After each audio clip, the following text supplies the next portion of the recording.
अभिनेत्री केतकी चितळेनं मराठीबाबत वादग्रस्त वक्तव्य केलंय। सोशल मीडियावर व्हिडिओ शेअर करत तिनं मराठी भाषेबाबत मुक्ताफळं उधळली आहेत। मराठीत न बोलल्यानं भाषेला भोकं पडणार आहेत का असं वादग्रस्त विधान केतकी चितळे हिनं केलंय। याशिवाय मराठीच्या अभिजात भाषेच्या दर्जाबाबत देखील तिनं भाष्य केलं। मराठीला अभिजात दर्जा मिळाल्यानं काय फरक पडला असा सवाल केतकी चितळे हिनं विचारलाय। समोरची व्यक्ती मराठीत बोलेल किंवा बोलणार नाही, समोरची व्यक्ती मराठी भाषेत बोलली नाही तर मराठी भाषेचं नुकसान होणार आहे का असा थेट सवाल केतकी हिनं विचारलेला आहे। तसंच मराठी बोलण्याचा दबाव टाकून तुम्ही तुमची स्वतःची असुरक्षितता दाखवत आहात, कुणाच्याही आयुष्यात काहीही फरक पडत नाही असंही केतकी चितळे हिनं म्हटलंय। केतकी चितळेच्या या वक्तव्यावरून संताप व्यक्त केला जातोय। हमें दर्जा चाहिए ये आप अपनी इनसिक्योरिटी दिखा रहे हैं। मराठीत बोल, मराठी कसं येत नाही। अरे तो बोलेल नाही बोलणार, त्यांच्याने काय मराठी भाषेला नुकसान होतंय का, भोकं पडतायत का? नाही ना, तुम्ही तुमची स्वतःची इनसिक्योरिटी दाखवताय, त्यांना काय फरक पडतो? कोणाच्या आयुष्यात काही फरक पडत नाही। मुंबईसह कोकणात अधूनमधून कोसळधारा सुरू असतानाच हवामान खात्यानं आज रायगड, रत्नागिरी जिल्ह्यासह पुणे आणि सातारा जिल्ह्यातील घाटमाथ्यावरच्या परिसरांना रेड अलर्ट दिलेला आहे, तर मुंबई, ठाणे, सिंधुदुर्ग जिल्ह्यासह कोल्हापूर परिसराला ऑरेंज अलर्ट दिलेला आहे। मुंबईत मुसळधार पाऊस पडतोय, शहराच्या अनेक भागात मुसळधार पावसाच्या सरी कोसळत आहेत। हवामान खात्यानं आज ऑरेंज अलर्ट जारी केलेला आहे आणि शहरात मुसळधार ते अतिमुसळधार पाऊस कोसळण्याचा अंदाज वर्तवण्यात आला। लोणावळा शहरात गेल्या 24 तासात 120 मिलीमीटर पावसाची नोंद झालेली आहे। रात्रीपासूनच पावसाचा जोर वाढला असून दिवसभर पावसाचा जोर कायम राहणार असून पुण्याला पावसाचा येलो अलर्ट देण्यात आला आहे। चंद्रपूर जिल्ह्याला पावसाचा रेड अलर्ट देण्यात आल्यानं काही ठिकाणी मुसळधार पावसाची शक्यता वर्तवण्यात येते आणि त्यामुळे खबरदारी म्हणून चंद्रपूर जिल्ह्यातील सर्व शाळा, महाविद्यालय आणि अंगणवाड्यांसह कोचिंग क्लासेसला सुट्टी जाहीर करण्यात आली आहे। मावळ आणि मुळशी तालुक्यातील पिण्याच्या पाण्यासाठी महत्त्वाचे असलेले कासारसाई धरण पुन्हा एकदा भरू लागले। धरणाच्या पाणलोट क्षेत्रामध्ये पावसानं पुन्हा जोरदार हजेरी लावली असून धरणाच्या सांडव्यातून 414 क्युसेक पाण्याचा विसर्ग करण्यात आलाय। त्यामुळे मुळशीतील 10 प्रमुख गावांना पिण्याच्या पाण्याची चिंता मिटली आहे। पूर नियंत्रणासाठी उजनी धरणातून भीमा नदीपात्रात 1600 क्युसेक पाण्याचा विसर्ग सोडण्यात आलेला आहे। गेल्या महिन्याभरापासून उसंत घेतलेल्या पावसानं पुन्हा हजेरी लावल्यानं उजनी धरण देखील 95% भरले। आज सकाळी मनसे नेत्यांची महत्त्वाची बैठक आयोजित करण्यात आलेली आहे। राज ठाकरेंच्या शिवतीर्थ निवासस्थानी ही बैठक आयोजित करण्यात आली आहे। या बैठकीत राज ठाकरे पदाधिकाऱ्यांना काय मार्गदर्शन करतात याकडे लक्ष लागले। मोबाईलवर पत्ते खेळण्याचा वाद सुरू असताना चांदवड दौऱ्यावर गेलेल्या कृषी मंत्री कोकाटेंचं स्वागत करण्यात आलं। चांदवडच्या शेतकऱ्यांनी कोकाटे यांच्या समर्थनार्थ घोषणाबाजी केली। रमी प्रकरणावरून चर्चेत असलेले राज्याचे कृषी मंत्री माणिकराव कोकाटे हे सध्या धुळे जिल्हा दौऱ्यावर आहेत। पदाधिकाऱ्यांनी कोकाटे यांनी पक्षाच्या पदाधिकाऱ्यांशी बोलावं अशी इच्छा व्यक्त केली, पण मी यापूर्वीच खूप काही बोललो असल्याचं सांगत अधिक बोलणं त्यांनी टाळलं। उपमुख्यमंत्री एकनाथ शिंदे यांना पंढरपूरमध्ये भक्त शिरोमणी संत नामदेव महाराज पुरस्कार प्रदान करण्यात आला। या दौऱ्यादरम्यान शिवसैनिकांच्या आग्रहाखातर पंढरपुरात युवा सेनेच्या शाखेचं उद्घाटन केलं। शिंदे हे कार्यकर्त्यांचा हट्ट पुरवणारे आणि मनमिळावू नेते असल्याची प्रतिक्रिया यावेळी व्यक्त झाली। राज्यात सध्या सरकारकडे पैसेच नसल्याची चर्चा केली जात असली तरी आवश्यक कामासाठी सरकार पैसे कमी पडू देणार नाही असं चंद्रकांत पाटील म्हटलेत। राज्यात प्राध्यापकांच्या 5500 2900 कर्मचारी भरतीला मंजुरी देण्यात आल्याची माहिती उच्च आणि तंत्रशिक्षण मंत्री चंद्रकांत पाटील यांनी दिली।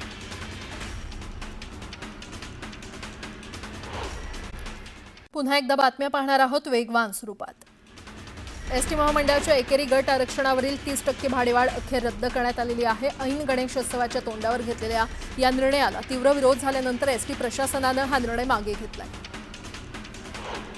गणेशोत्सवासाठी कोकणात जाणाऱ्या चाकरमान्यांची मध्य रेल्वेच्या विशेष गाड्यांचं आरक्षण फुल झालं असून 22 ते 26 ऑगस्टपर्यंत सर्व गाड्या रिग्रेड दाखवतात। रेल्वेनं केलेल्या विशेष गाड्यांची अवस्था देखील सामान्य गाड्यांप्रमाणेच झाल्यानं चाकरमान्यांची वाट खडतर झाली। म्हाडाच्या पुणे, सोलापूर, सांगली जिल्ह्यातील योजनेअंतर्गत 53 अनिवासी आणि 28 कार्यालयीन गाळे विक्रीसाठी आयोजित ई लिलावाकरता ऑनलाईन नोंदणी आणि अर्ज भरणा प्रक्रियेला 1 ऑगस्टपर्यंत मुदतवाढ देण्यात आलेली आहे। परिचारिका संघटनांनी पदनामात बदल करण्यासह अन्य मागण्यांसाठी पुकारलेला संप 7व्या दिवशी अखेर मागे घेतला. पदनामात स्टाफ नर्स ऐवजी नर्सिंग ऑफिसर म्हणजेच परिचर्या अधिकारी असा बदल करण्याची त्यांची मागणी राज्याच्या वैद्यकीय शिक्षण विभागानं मान्य केली. कृषी पायाभूत सुविधा अधिक बळकट करणाऱ्या महाराष्ट्र ॲग्री बिझनेस नेटवर्क प्रकल्प 2ला राज्य सरकारनं मान्यता दिलेली आहे. आशियाई विकास बँकेच्या मदतीनं 2100 कोटी रुपये खर्चून 2025 ते 31 या काळात योजनेची अंमलबजावणी होणार आहे. ग्रामीण भागात वन्यजीव मानवी संघर्ष कमी करण्यासाठी विशेषतः सर्पांपासून होणारे धोके टाळण्यासाठी मोलाची कामगिरी बजावणाऱ्या सर्पमित्रांना लवकरच अधिकृत ओळखपत्र आणि 10 लाख रुपयांचा अपघात विमा मिळणार आहे. त्यांना अत्यावश्यक सेवा आणि आघाडीचे स्वयंसेवक म्हणून दर्जा मिळावा यासाठी मुख्यमंत्री देवेंद्र फडणवीसांकडे शिफारस करता येणार आहे. राज्यातील विविध अशासकीय अनुदानित कला संस्थांमध्ये राबवण्यात येणाऱ्या विविध पदविका आणि प्रमाणपत्र अभ्यासक्रमाच्या शुल्कामध्ये तब्बल 10,000 रुपयांनी वाढ करण्याचा निर्णय राज्य सरकारनं घेतलाय. त्यामुळे विद्यार्थ्यांना आता 15,400 रुपये शुल्क भरावं लागणार आहे. मुंबई महापालिकेचे माजी शिक्षण अधिकारी संदीप संघवे यांच्या चौकशीसोबतच 2 मे 2012 नंतरच्या सर्व शिक्षकांच्या नियुक्त्यांची SIT चौकशी करावी अशी मागणी शिक्षक परिषदेचे राज्य कार्याध्यक्ष नागो गाणार यांनी केली आहे. यासंदर्भात त्यांनी मुख्यमंत्री देवेंद्र फडणवीस आणि शिक्षण मंत्री दादा भुसे यांच्याकडे पत्राद्वारे मागणी केली आहे. रशियातील इनोप्राक्तिका मॉस्को स्टेट विद्यापीठानं दिलेल्या निधीतून मुंबई विद्यापीठात उच्च दर्जाचं कंटेंट स्टुडिओ आणि ऑडिटोरियम तयार करण्यात आलेलं आहे. विद्यार्थ्यांना डिजिटल माध्यमातून शिक्षण देण्यासाठी दर्जेदार शैक्षणिक सामग्रीच्या निर्मितीसाठी ते उपयुक्त ठरणार आहे. राज्यातील 4ही कृषी विद्यापीठांतर्गत कृषी आणि संलग्न या व्यावसायिक पदवी अभ्यासक्रमांच्या प्रवेशासाठी खुल्या प्रवर्गातील विद्यार्थ्यांना इयत्ता 12वीमध्ये विज्ञान शाखेत 50% गुण मिळवून उत्तीर्ण होण्याची अट शिथिल करण्याचा निर्णय राज्य सामायिक प्रवेश परीक्षा कक्षानं घेतलाय. विद्यार्थ्यांना इयत्ता 12वीला 45% गुण मिळाले असल्यास प्रवेश मिळण्याचा मार्ग मोकळा झालाय. 11वीच्या प्रवेश प्रक्रियेतील 3ऱ्या नियमित फेरीची गुणवत्ता यादी आणि निवड यादी शिक्षण विभागानं जाहीर केली आहे. या निवड फेरीमध्ये राज्यातील 1,11,235 विद्यार्थ्यांना प्रवेशासाठी महाविद्यालय देण्यात आले. चालू शैक्षणिक वर्षामध्ये शिष्यवृत्तीची परीक्षा इयत्ता 4थी, 5वी, 7वी आणि 8वी या 4 वर्गांसाठी घेण्यात येणार आहे. तर पुढील शैक्षणिक वर्षापासून फक्त 4थी आणि 7वीच्या वर्गासाठी शिष्यवृत्ती परीक्षा घेतली जाणार आहे. प्राथमिक शिक्षक संघटनांच्या या मागणीला शालेय शिक्षण विभागानं हिरवा कंदील दाखवले.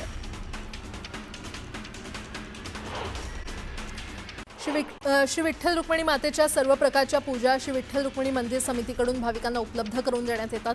1 ऑगस्ट ते 31 डिसेंबर या कालावधीतील पूजांची ऑनलाईन पद्धतीनं नोंदणी करण्याची सुरुवात 28 जुलैपासून होते. भाविकांनी याचा लाभ घ्यावा असं आवाहन मंदिर प्रशासनाकडून करण्यात आलं. जळगावच्या पाथरखेडा येथील आश्रमशाळेत गोवरची लागण होऊन तब्बल 30हून अधिक विद्यार्थ्यांना जिल्हा शासकीय वैद्यकीय महाविद्यालयात दाखल करण्यात आलंय. गोवर हा संसर्गजन्य आजार असल्यानं आरोग्य यंत्रणा सतर्क झाली आहे. दक्षिण रायगडसह संपूर्ण जिल्ह्यातील गणेश कार्यशाळेमध्ये सध्या गणेश मूर्ती तयार करण्याची लगबग सुरू आहे. गणेशोत्सवाला महिना उरला असताना कारागीर मूर्ती घडवण्यात मग्न झाले. जळगाव जिल्ह्यातील यावल तालुक्यातल्या दहिगाव इथे दीप अमावस्यानिमित्त गावपूजा करण्यात आली. या गावपूजेला शेकडो वर्षांची परंपरा असून गावावर कोणतंही संकट न येता ग्रामस्थांनी सुख समृद्धी लाभो यासाठी ही गावपूजा केली. अहिल्यानगरच्या पाथर्डी तालुक्यात श्रावण आरंभाच्या मुहूर्तावर आयोजित करण्यात आलेल्या हनुमान टाकळी रहाड यात्रेत पेटत्या निखाऱ्यांवरून चालत शेकडो भाविकांनी नवस्फूर्ती केली. अशा या आगळ्या वेगळ्या परंपरेला भाविकांचा मोठा प्रतिसाद लाभला.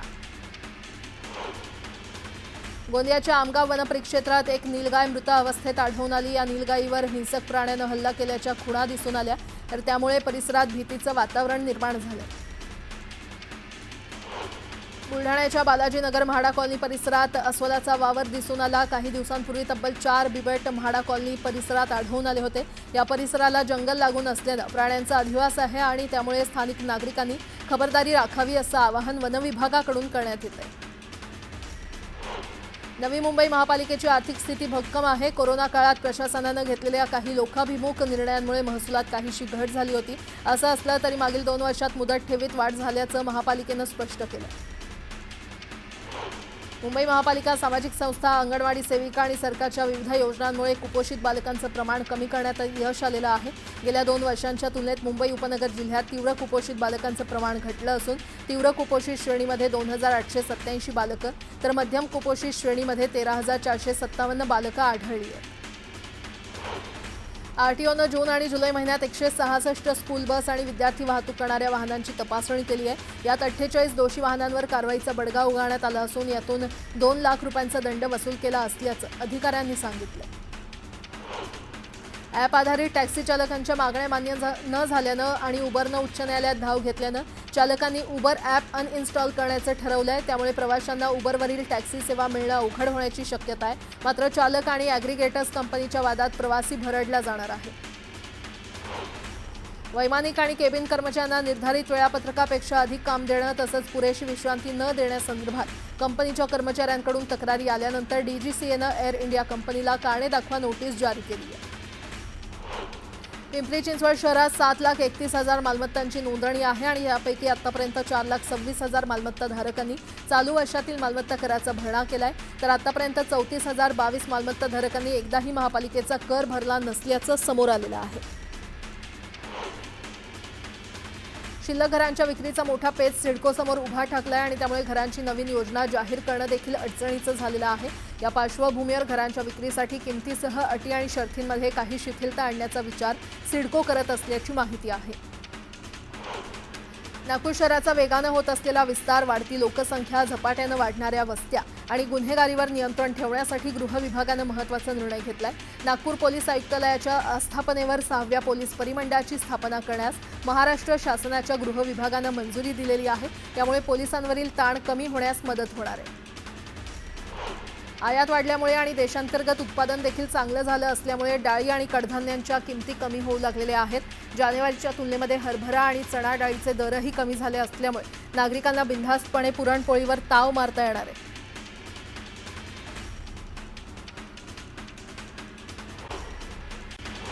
सातारा जिल्ह्यातील वाई तालुक्यातील कुसगाव येथील ग्रामस्थांनी प्रस्तावित स्टोन क्रशर प्रकल्पाच्या विरोधात आंदोलनाचा पवित्रा घेतलेला आहे. कुसगाव ते मुंबई मंत्रालय असा पायी लाँग मार्च गावकऱ्यांनी सुरू केला आहे. 3 गावांचे शेतकरी आणि ग्रामस्थ या मोर्चामध्ये सहभागी झालेले आहेत. मावळमध्ये हा मोर्चा दाखल झाला असून रोहित पवार यांनी आंदोलकांची भेट घेतली. नागपूरच्या सावनेर बस स्थानकावर एका अर्धनग्न मानसिक रुग्णानं तब्बल 45 मिनिटं धिंगाणा घातला. अर्धनग्न अवस्थेत बसच्या खिडकीवर चढत त्यानं प्रवाशांवर हल्ला करण्याचा प्रयत्न केला. पोलिसांनी या मानसिक रुग्णाला ताब्यात घेतलं. रिपब्लिकन चळवळीतील ज्येष्ठ नेते आणि केरळ बिहार राज्याचे माजी राज्यपाल आणि सरन्यायाधीश भूषण गवई यांचे वडील दादासाहेब गवई यांच्या स्मृतिदिनानिमित्त अमरावतीच्या दर्यापूर येथील दारापूरमध्ये विविध कार्यक्रमांचं आयोजन करण्यात आलं. सरन्यायाधीश भूषण गवई या कार्यक्रमांना उपस्थित राहणार आहेत. रत्नागिरी जिल्ह्यातील हर्णे फतेगड किल्ल्याच्या भिंतीचा एक भाग कोसळलाय आणि यामुळे गडावरील मानवी वस्तीला धोका निर्माण झालाय. मुसळधार पावसानंतर गडाच्या भिंतीचा काही भाग कोसळला होता. या घटनेनंतर पंचनामा करून कुटुंबांना स्थलांतराचे आदेश देण्यात आले. महाड एमआयडीसीमधील केटामाइन ड्रग्ज प्रकरणी रायगड पोलिसांनी 3 आरोपींना अटक केली आहे. तिघांनाही पोलीस कोठडी सुनावण्यात आलेली आहे. त्यातील प्रमुख साथीदार अद्यापही फरार असून त्याचा शोध घेतला जातो आणि त्याच्याकडून तब्बल 89 कोटींचं केटामाइन ड्रग्ज जप्त करण्यात आलं. श्रावण ते दिवाळी हा सण उत्सवांचा कालावधी म्हणून ओळखला जातो आणि या काळात विविध प्रकारच्या फुलांना मागणी वाढते. अधिवेशनात देखील 105 आमदारांनी प्लास्टिक फुलांवर बंदी घालण्याची मागणी केल्यानं शेतकऱ्यांच्या अपेक्षा वाढल्यात आणि यामुळे गणेशोत्सवापूर्वी शासनानं हा निर्णय घेतल्यास त्याचा शेतकऱ्यांना लाभ मिळेल अशी मागणी शेतकऱ्यांनी केली. केंद्र सरकारनं यापूर्वी साखर कारखान्यांना साखर आणि साखरेचा पाक, ऊसाचा रस, बी हेवी मळी आणि सी हेवी मळीपासून इथेनॉल निर्मितीला परवानगी दिली होती. आता प्रकल्पात काहीसा बदल करून धान्यांपासून इथेनॉल निर्मितीला राज्य सरकारनं परवानगी दिलेली आहे. त्यामुळे साखर कारखान्यांमध्ये वर्षभर इथेनॉल निर्मिती करता येणार आहे. कराडच्या कोरिवळे इथे माजी सहकार मंत्री बाळासाहेब पाटलांच्या हस्ते ओढाजोड प्रकल्पानं उद्घाटन करण्यात आलं. या प्रकल्पामुळे शेती सिंचनाची मोठी सोय झाली. पोटाची खळगी भरण्यासाठी सततची धडपड, संघर्ष आणि दारिद्र्य हे आदिवासींच्या 5वीला पुजलेलं आहे. पण आता भात लावणीच्या कामातून या कष्टकऱ्यांना भाकरीचा चंद्र मिळतोय. सध्या रायगड जिल्ह्यातील अनेक भागात मजुरीचा दर 700 रुपयांपर्यंत आहे. काही ठिकाणी तो अधिक आहे आणि त्यामुळे मजुरांना दिलासा मिळाला. कोकाट यांच्या पत्ते खेळतानाच्या व्हिडिओवरून एकनाथ खडसे यांनी पुन्हा एकदा हल्लाबोल केला. विधानसभा अध्यक्षांनी जास्त खोलात न जाता विधानसभेच्या पवित्र सभागृहाला रमीचा अड्डा म्हणून घोषित करावं अशी मागणी त्यांनी केली. वन्यजीव आणि मानव संघर्ष रोखण्यासाठी विदर्भात व्याघ्र प्रकल्पातील वाघांवर एआयची 24 तास थेट नजर असणार आहे. गावांच्या सीमेवर वाघ येतात नागरिकांना एआय सक्षम कॅमेरे अलर्ट देतील. यासाठी मार्वल कंपनीसोबत सामंजस्य करार करण्यात आलेला आहे. अहिल्यानगरमध्ये शेत तिथे रस्ता, गाव तिथे समृद्धी या घोषवाक्यानुसार शेतकऱ्यांना शेतीपर्यंत पोहोचण्यासाठी सुकर रस्ते मिळावेत यासाठी श्रीगोंदा येथील समन्वयक दादासाहेब जंगले यांनी जिल्हाधिकाऱ्यांकडे निवेदन दिलं. तर जंगले यांनी प्रशासनाच्या उदासीनतेविरोधात आवाज उठवत त्वरित पावलं उचलण्याची मागणी केली. जळगाव जिल्ह्यातील भुसावळ शहरात पावसाळ्यातही 10 ते 12 दिवसांनी पाणीपुरवठा केला जातोय. मात्र त्यातही दूषित पाणीपुरवठा होत असल्यानं नागरिकांचं आरोग्य धोक्यात आलेलं आहे. नगरपालिकेकडून जलशुद्धीकरण केंद्रासाठी कोट्यावधी रुपयांचा निधी खर्च करून देखील शहरात दूषित पाणीपुरवठा होत असल्यानं नागरिकांकडून तीव्र संताप व्यक्त केला जातोय.